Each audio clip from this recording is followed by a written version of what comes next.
Hi everyone, and a warm welcome to today's session on getting started with EU partnerships.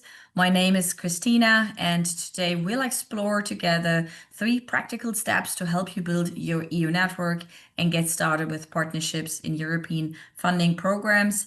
I'm not here alone today. I'm joined by my wonderful colleagues. That is Emily Nelson, who will present parts of the content, and Em O'Connell, who will watch the chat, solve some technical issues, and also look out if you should have any questions. We're also very excited to have Perrine with us. She is program officer at The Wheel, and Perrine will share some real life experience from the Erasmus Plus project called BASE. And this is a great example actually of working in a European consortium. So she shares some challenges, some benefits, and more working on a European project together with partners from different countries. We're very happy to have you all here today. Thanks a lot for joining us. Let's have a look at the agenda and what awaits us in the next 1.5 hours. We'll explore, as I said, 3 very practical steps to help you build your EU network. We will first do some questions around your knowledge on EU networks. Have you been involved in EU networks before? Have you worked on EU projects before? Then in step 1, we will actually look at EU partnerships, the myth, the realities, and the key benefits around them.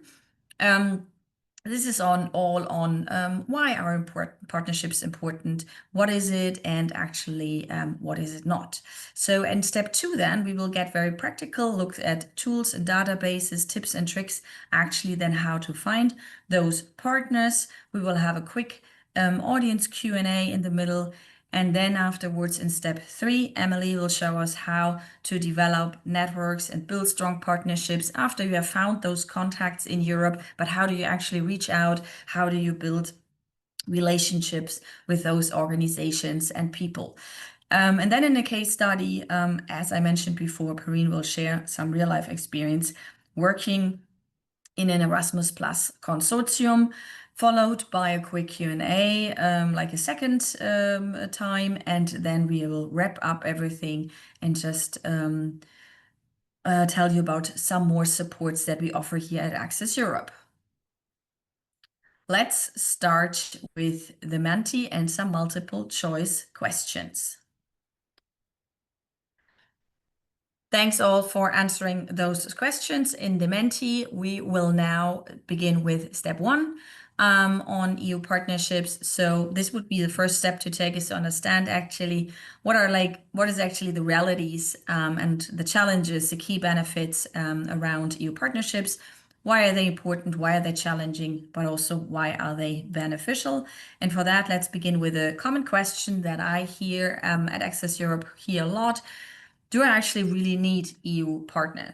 And yes, spoiler alert, if you want EU funding, yes, you absolutely need them. So most EU funding programs like Erasmus+, LIFE, Interreg, Horizon Europe, they require partnerships across at least 2 or 3 countries. So this isn't just about eligibility, it actually reflects the EU's core values, and that is cross-border collaboration, shared learning, and collective impact. Let's take a deeper look at these aspects now, because actually understanding this can help clarify why partnerships play such a crucial role in accessing and implementing EU funding. So why has the EU actually made them a requirement? And here are some key reasons. First of all, of course, it is about pooling resources. So if you distribute funding across multiple organizations, the EU can maximize the impact and support larger scale projects. It would be difficult for a single organization to manage alone.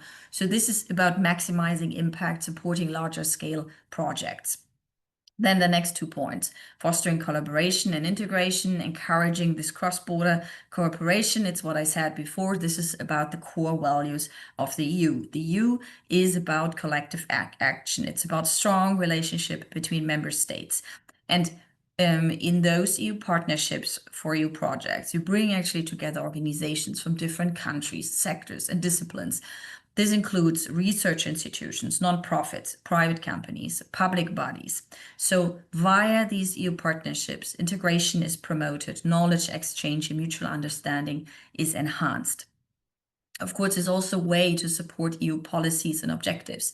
So you probably know of those bigger EU policies like the EU Green Deal or the European Pillar of Social Rights. And EU-funded projects are aligned with EU policies and objectives. So the EU, with these partnerships on a bigger scale and also across borders, is ensuring that these policies are implemented and that they have, again, a stronger impact. It's also, of course, a way, these EU partnerships, to strengthen research and innovation networks. So especially in areas like health, climate, digital transformation, joint research is needed. So partnerships between researchers, academics, policymakers, civil society organizations. This actually leads to cross-disciplinary innovation, which is needed for exactly those bigger topics like health, climate, or digital transformation. And then, of course, promoting European identity and solidarity. This is about increasing trust between member states and the EU's long-term vision of a united, cohesive Europe. So you see here, the EU actually has a reason to make it a requirement for your projects that you have a EU partnership in place that is across different countries, across different sectors and disciplines also.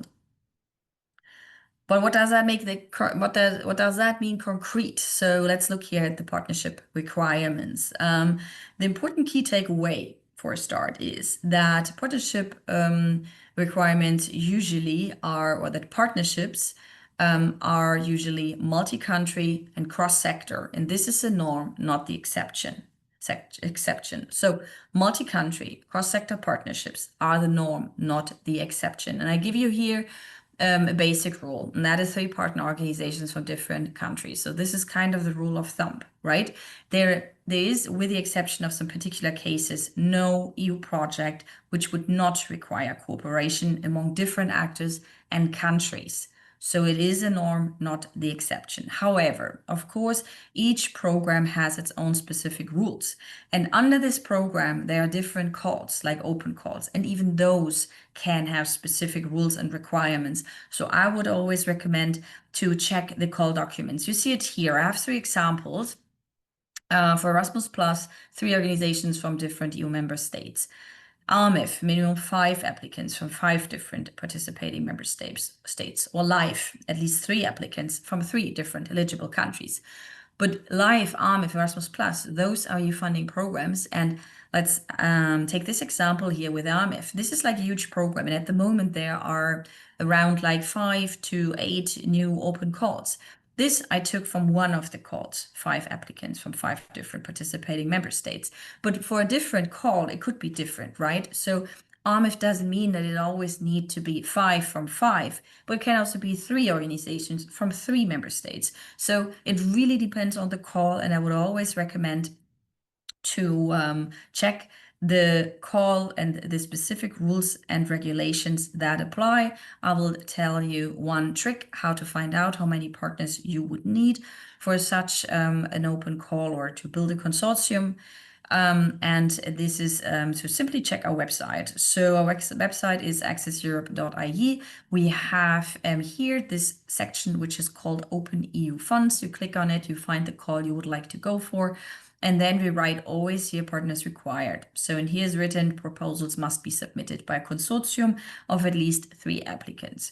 Now, not all the calls are up here on our website because we only upload those that are the most relevant for civil society organizations. However, we're very happy to do some research for you. So simply write us an email to europe@real.ie and tell us which call you would like to go for, but you maybe can't find the specifics. So then we do some research. It can be sometimes a little bit challenging to actually find out who exactly is eligible to apply and how this consortium should be built. Now, what does that mean now for your organization? If you decide to go for an EU-funded project and also to build such a consortium and to work in a new partnership, what's in it for you? So in general, and that is important to know, is that EU partnerships are a long-term investment in your organization's growth, impact, and influence. It is always a good way, of course, to learn and share So for the exchange, for example, of good practices, to acquire new skills, to get access to new ideas and new knowledge for your organization, this is an excellent opportunity. It is also an opportunity to connect with and influence EU policy, because EU funding is always connected to EU policy goals. I told you that before already. It's a great opportunity to be innovative. So different perspectives actually foster better and innovative solutions. You have the possibility to experiment and to test. It gives you access to cutting edge practices and tools. All of that will boost the innovation of your organization. And then, of course, it gives you access to new funding opportunities. So having participated enhances your credibility for potential new donors. It has a positive influence on your organization's reputation. And that enhances then also your organization's visibility.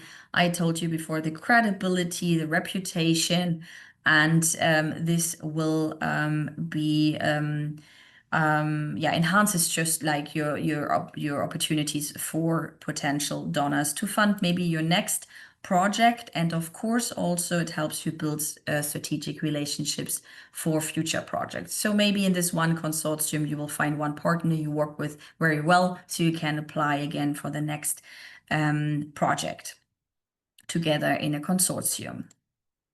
However, what are European partnerships not? So I told you that before. You will work in a cross-sectoral, multi-country team for years. And working as a team comes with many challenges. So it is absolutely fundamental to be aware that joining EU partnerships never should be an afterthought or inconvenience. So it shouldn't be a last-minute add-on. You should really think it through.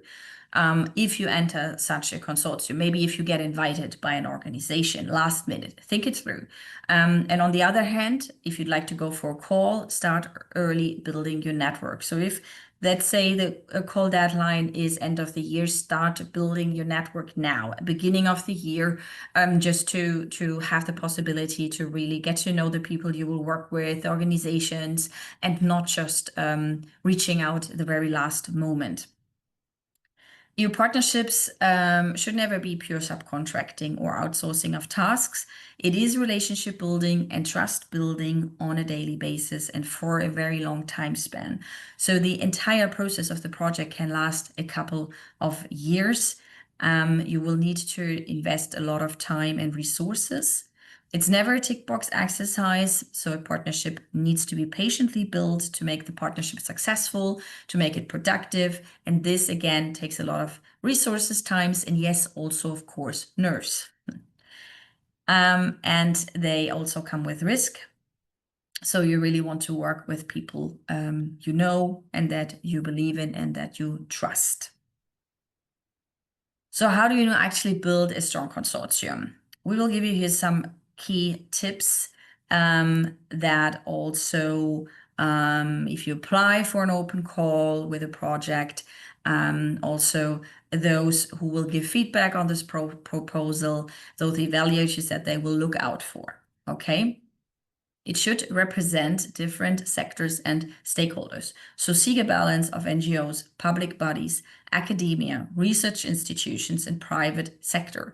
The more diverse the consortium, the better the results. Your proposal will be better rated if your consortium is structured like that. Get a diversity of perspectives. However, so it's of course important to have different skills and expertise in the consortium. However, try to avoid too many or too few partners. So if you have a smaller committed consortium, this can be more effective than a large one, like a little bit chaotic one, because too many partners can be hard to handle. So try to ensure different skills and expertise and try to get a diversity of perspectives, but try to avoid too many or too few partners. And this also goes along with the geographical spread. Yes, of course. Also, the evaluator will look out for this aspect. However, focus on expertise. So in the beginning, often you probably will try or to attempt to cover too much geographically while lacking partners with key expertise. So we would always recommend go for the expertise, because this is what you will need in the program, and don't just try to cover as much geographically as possible. And then, of course, it should also be about reach and capacity of the single organizations in your consortium. What we would recommend before you actually start looking for partners, and also maybe for jumping into any partnership in case you get invited into a consortium, right? We would recommend to ask the following question, yeah, and consider these here. What skills are needed to deliver on your project? So what do we already know? What skills do we already have as an organization? But also, what skills would we need to complement our skills? So make sure that you know, okay, these are our capacities, these are our skills, we have this knowledge already, but what other skills would be needed to deliver on our project? How can a partnership help to deliver? So can we do it on our own? But what would be like the beneficial aspect of doing this in a partnership with, and we heard that before, maybe 2, 3, 5 other partners? And also, and this aspect is connected to the second one, why should this be carried out at EU level? So what is the European dimension of it? Can we do it maybe here on a national level, and should rather go for national funding then? So what is the European dimension? Like what does the European dimension bring to this project? Is that really needed? So is there a benefit to it? Because if there's no benefit, then maybe this is like not a good idea to carry it out at EU level, but rather do it on national level with national partners. So what is the European dimension of your project, and why is it beneficial? Then also, how will you allocate tasks and responsibilities across the partnership? This is, of course, a step that you take in case you have found your partners and you're building your consortium, but think about it as soon as possible. There are typical roles that include the project lead, the event training lead, the dissemination lead, the quality evaluation lead, and so forth. It's usually structured by the work packages. You should, while building a consortium, but joining consortium, always have that in mind, that there are different tasks and responsibilities, and to allocate them very clearly to the different organizations. And also, just because it's written here, also the typical role, the project lead. Yes, there's always a project lead. So let's say you have 5 organizations. One will be the project lead. The 4 others are the project partners. They are called differently from program to program, but there's always one who has the lead role. What we would advise is definitely, if you go for EU funding and joining such a partnership and a consortium for the very first time, don't take on the role of the project lead. If you have enough knowledge and expertise and resources to do that, yes, absolutely, go for that, do that. However, we would always recommend to first join a project as a partner organization, and then you can learn how it is, because also with the project lead lies all the responsibility, all the administrative burden, all the reporting.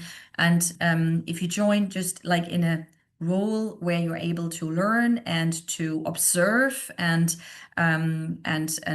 to build your experience and build your skills working in EU projects, then this can be very beneficial. We would always recommend that. Start being a partner before taking on a project lead. This can be step 2nd or step 3rd. To make your life easier, we will send you with a follow-up email this simple framework.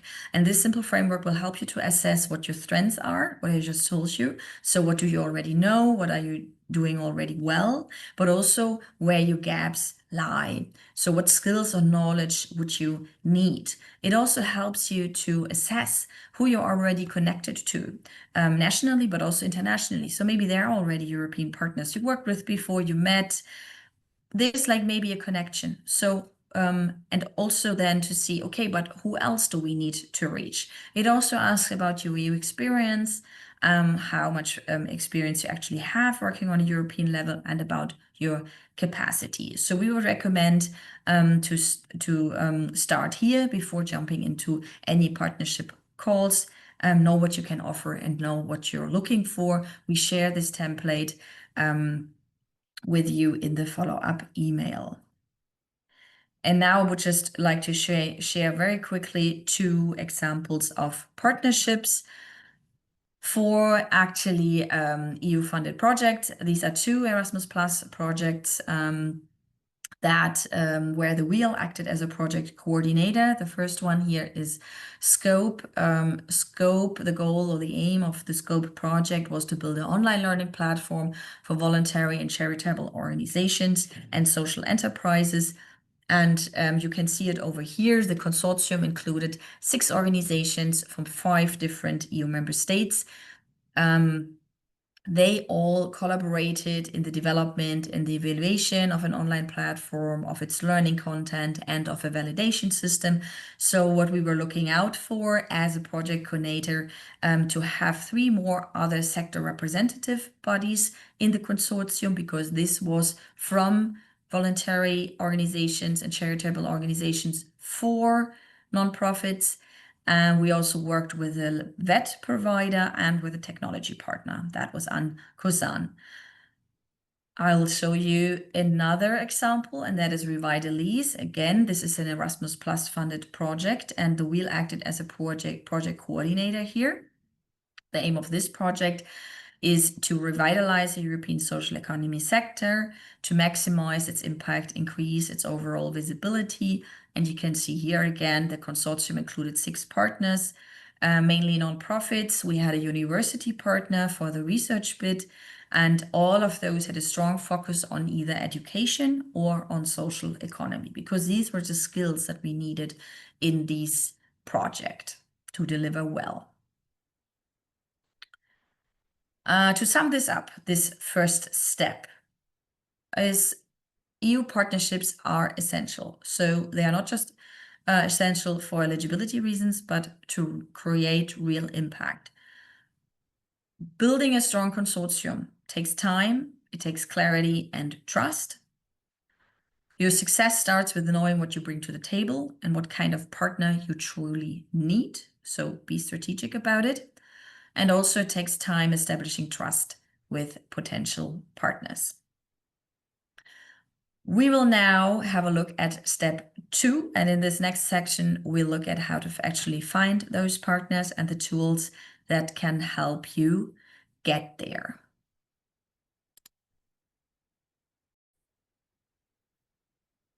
So in this second part of the session, we'll get very practical.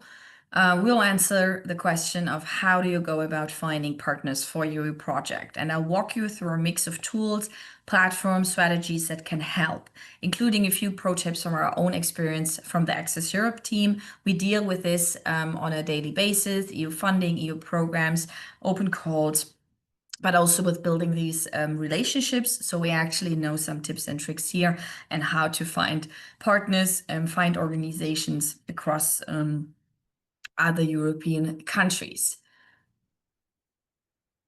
First, the easiest and most often, most effective way to find partners is to start with your existing contacts. So we would recommend to check within your networks, can be here in Ireland and across Europe, because many organizations are already engaged in new projects or are part of bigger EU networks. So check with your contacts here in Ireland, ask them who they are involved with and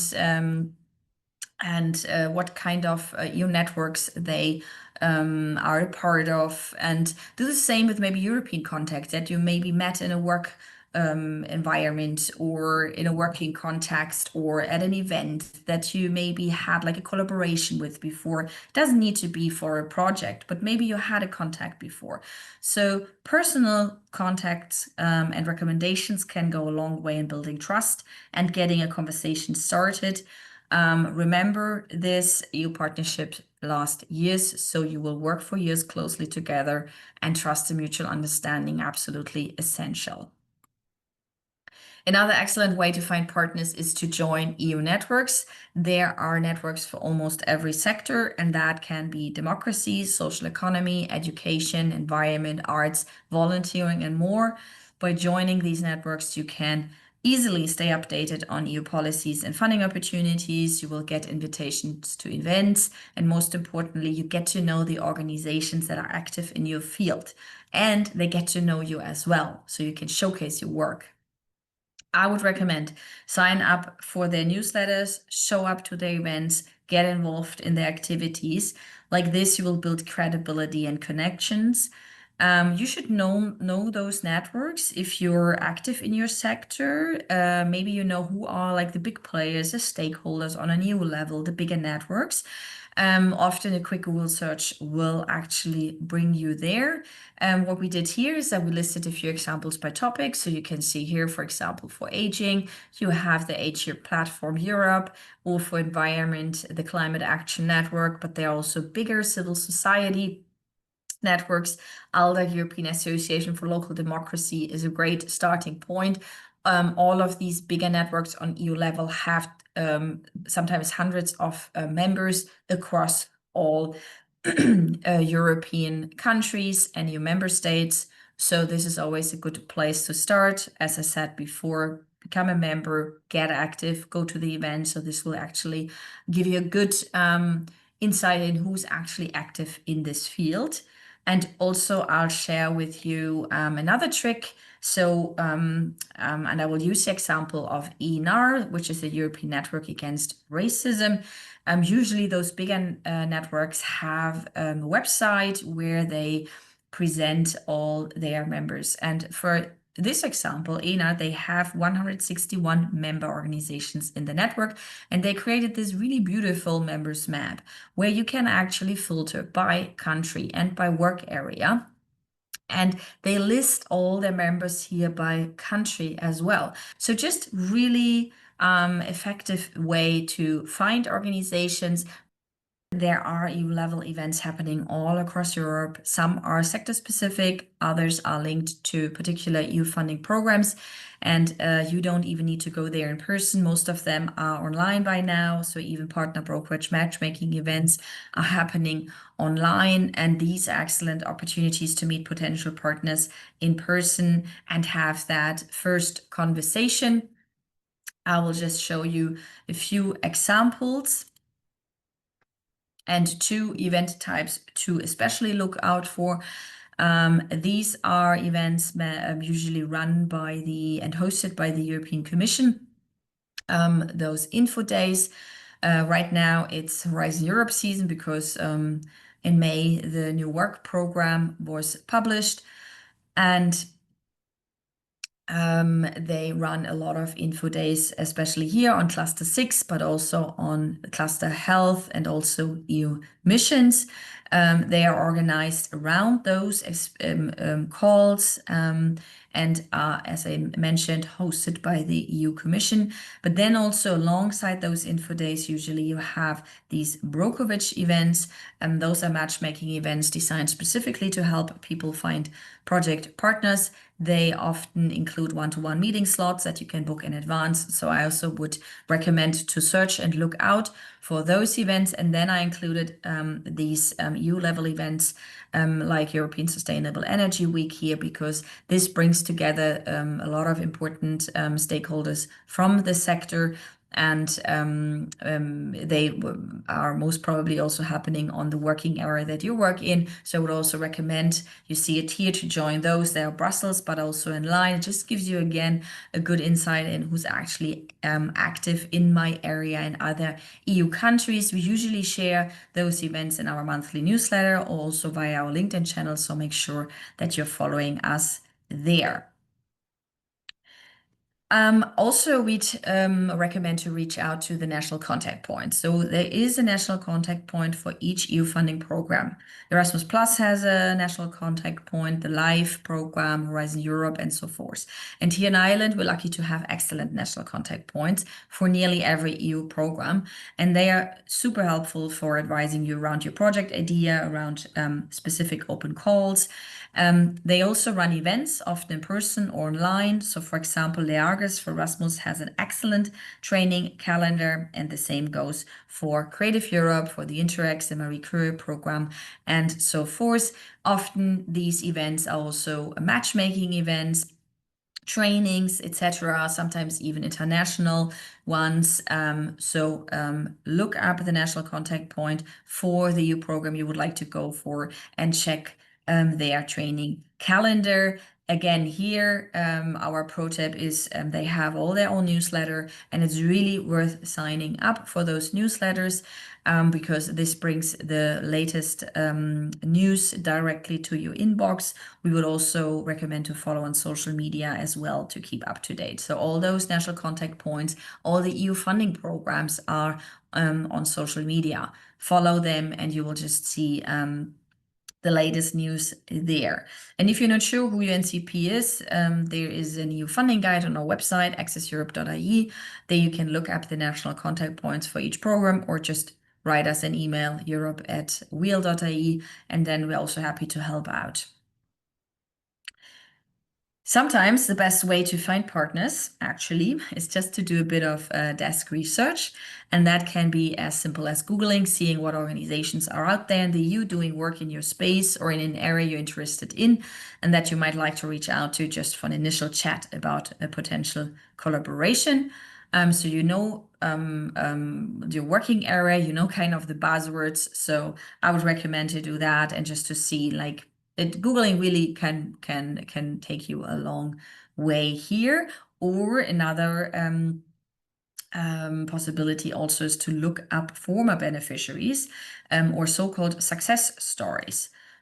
The so-called project results are usually listed for all the EU funding programs in the EU Funding Intenders portal. I will share with this presentation, I will also share the link to the Funding Intenders portal. Those who are experienced with EU funding already know this because it includes all the open calls, but it also includes information about single EU funding programs. And if you go here and, for example, you look up the program Citizens, Equality, Rights and Values program, the SURF program, it always has this button here, which is called project results. If you click on that, it brings you to a list of past projects, but also ongoing projects that were funded under SURF. And here you can then look up what is the project about. So there's like a description of the project itself, but it also lists all the organizations that are part of the consortium and delivering the project. So I would highly recommend to go there, go through this. You can filter it a little bit by work area and so forth. And again, if you find an organization where you're like, okay, this is really interesting, or what they are working in, maybe they worked on a project with a similar aim that you have before. Again, just Google this organization, find contact details, reach out with a short email saying, hi, I saw that you worked on this SURF program. We are developing something similar, and I'm wondering if you would be open for a conversation about collaboration. Again, what this is a benefit because also those organizations have actually worked in an EU project, so they actually bring experience to the table, having worked in a European consortium before. And this snowball method actually helps you discover partners and see who's active in your area of work. Then there are, of course, dedicated partner search platforms. Some are better than others, depending on your working area. I'm sharing here a list that we created. You see it, some are focused on youth, some are focused on more education, adult education, but also research. Some are, like I said, better than others. I will not go into detail here. You can click through those and just see which one works best for you. Then there are partner search platforms by EU program. Again, I will not go into much detail here, just letting you know that those were that those were created for a certain program. Let's say you know already that you will apply for the SURF program and a certain call, then this project partner search is actually excellent. So it brings you to a list of organization who present themselves and say what call they would like to go for and what is their project idea. So this is like a little bit more targeted search. Same goes for Erasmus Plus or also the MSCA, which is actually trying to facilitate cooperation between researchers and other institutions and other types of institutions. So definitely also a great way to start is to look out for those partner search platforms directly by a certain EU program. And then another trick is actually, again, to use the funding and tender portal. And we know also that it can be really struggling to work with the portal. However, it has some great functionalities. It has a partner search function for each call. So this is useful for you in case you, again, you know which call you would like to go for. So for example, I mentioned it before, there are some AMIF calls there at the moment. And if you say, look, I would like to go for this one, improving digital skills among migrants, then if you're on the call page, there's always in the left-hand menu, partner search announcement. There's a button, partner search announcements. If you click on it, it brings you to, again, a list of organizations who registered and said, look, we would like to go for this open call. We're trying to build a consortium. And again, you can filter those interested organizations by project theme, by keywords, and also here by expertise request and expertise offer. So this is actually a good way to find partners, to get an overview in case you already know what call you would like to go for. One last tool I would like to recommend is the Access Europe Partner Database. This is an online platform where Irish civil society organizations can create a profile. And this profile includes your area of work, your EU project experience, your funding goals, and also your strength that you would bring to a consortium.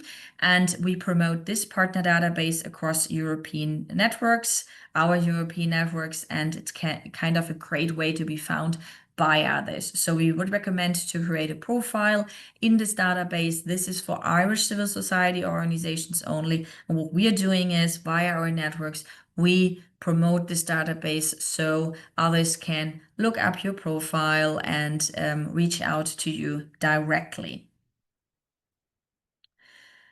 To wrap up this section, we would recommend to start with your existing networks, with your existing contacts, to join sector-specific EU networks, to attend info days and brokerage events, to reach out to your NCP, to the national contact points here in Ireland, to use those partner databases and research tools that I just mentioned, and also, of course, to create a profile on the Access Europe partner database. In general, there's no single method. We would always recommend to be as visible, active, and strategic you can be about it. And then also, most likely, the right partners will maybe find you, or you will find the right partners. Another tip is definitely to start early. So maybe you will start building your network now, but then you will start to apply for an open call in half a year or in a year. So start early, and there's no single method. And yes, it also takes up some time and some resources. However, again, if you were once invited into a consortium, you probably meet more organizations where you're like, okay, let's develop something together. So this could bring you into other networks. So it's like, it's always like in the beginning, you have to put in the most resources and time in the beginning. And that it is for step 2. And we will now have a quick audience Q&A before we continue with step 3. Thank you all.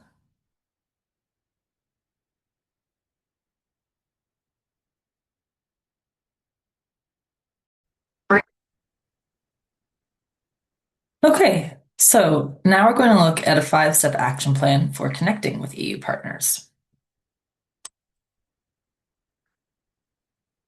So once you've done the mapping exercise that Christina referred to earlier, and you've identified potential partners with the appropriate expertise to fill the gaps that you might have, it's time to recruit and consolidate your consortium. So in Access Europe, we always say that the first step to EU project design in general should be developing a project concept note. So this is a really important step because it forces you to put structure, form, outputs, and targets to your project idea. And you might also see the idea change and evolve as you do this step. We have a really handy project concept note template that we will share with you to help you complete this step. You can see here what it looks like. It basically covers the primary goals of the call, the expected outcomes, and how you want to achieve those outcomes. It also includes things like the estimated budget and the other potential partners that you're looking at. So filling this out helps to summarize your project, and you can then share it with potential partners to give them all the main information that they need to make a decision as to whether or not they want to be part of the project. So it's a really useful tool because those potential partners can see at a glance what the gist of the project is, and it's way better than trying to explain your project in the body of an email. That's too much info to include, and you know yourself that people in the sector are short on time and want to know quite quickly what the ask is. We're also happy to provide feedback on your concept note before you send it out to partners. So once you have a concept note that you're happy with, you should start reaching out to your potential partners via email. The first thing to keep in mind is to reach out early. Most people don't respond to last-minute invites, and EU funding applications are quite lengthy and time-consuming, so reach out to them as soon as possible. Remember to keep the email brief because the project detail should all already be in your concept note, which you will have attached to the email. You should also look for actual people to send the email to rather than contact forms or an info@ email address because you don't want it to just go into the internet ether. So what we usually do is look for the, people involved in development or grant writing or funding. And those would be the people that we would directly send the email with the project concept note to. So here we've included an example of an email that our colleague Emma sent that led to our Revitalize project that Christina mentioned earlier. So you can see here that Emma briefly introduces herself and she lets Mary Rose know how she found them, and then very succinctly says what the project concept and deadline is and what she envisages Mary Rose's organization's role to be. She then finishes the email with a call to action to set up a Zoom meeting to have a chat about the project and potential partnering. So you can feel free to use that email as a guideline for your own communications. The other thing that we would say is don't be shy about reaching out.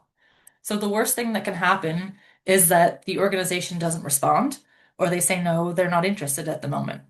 So at my last job, we were really involved in lots of different EU funded projects, and we would constantly get invitations to join projects. So if we didn't think an EU project proposal was a good fit for us, or we didn't have capacity, we would always recommend another organization that might work instead. So people in the EU funding world generally have their own large networks and are really happy to connect you with them. So don't be shy about reaching out. People are quite used to these asks. So step 3 is to scope them out and decide. So once you've emailed potential partners and they've responded affirmatively and say that they're interested in meeting with you, the next step is to decide whether or not you actually want to work with them. So you should set up an online meeting with them, and we would recommend having a short presentation of the project prepared.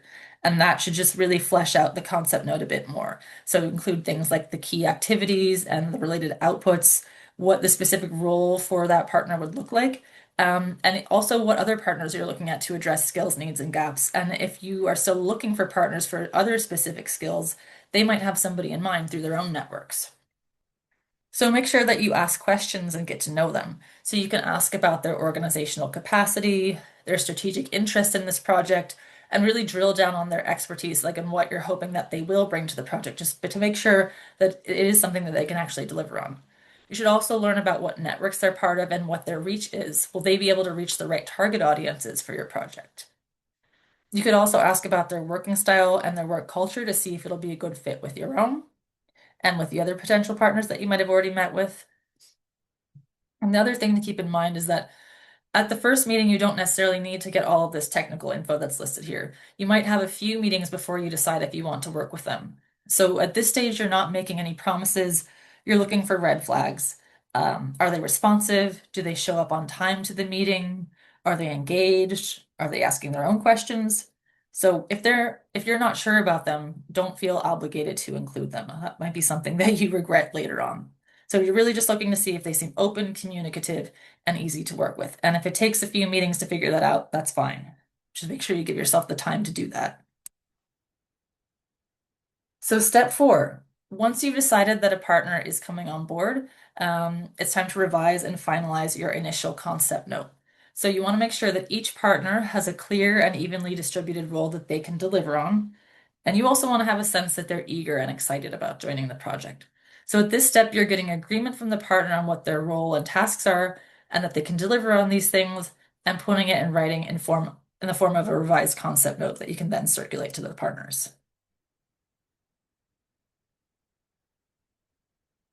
And a tool that can help ensure that each partner understands and agrees to their role is a Memorandum of Understanding, or MOU, that is specifically about project activities. And once again, we have a handy template that you can use and that we'll share with you. So you can see here, it's pretty straightforward. In one column, you have the partner's tasks broken down by work package, and the other column is whether or not they agree to complete those tasks. So for example, we have work package 1, training and resources. This means that the partner agrees to conduct a short needs analysis, help to shape the modules, adapt content, and translate content. So they can see very clearly what the ask is, and then they'll have a chance to think about whether or not they can deliver on those things. So this is something that might be done over a few Zoom or email conversations. And again, we're happy to review the MOU and provide feedback if you have any qualms or questions about it. Once you have the MOU in place, you might also designate project application writing responsibilities to different partners. So some lead applicants choose to write the whole thing themselves with just input from partners, and that way they can ensure there's one cohesive writing style, but that's something that you can suss out for yourself over the course of your correspondence with them. We also have a whole training on how to write your EU funding application, which is on our YouTube channel, and that outlines in more detail how to effectively write with multiple partners.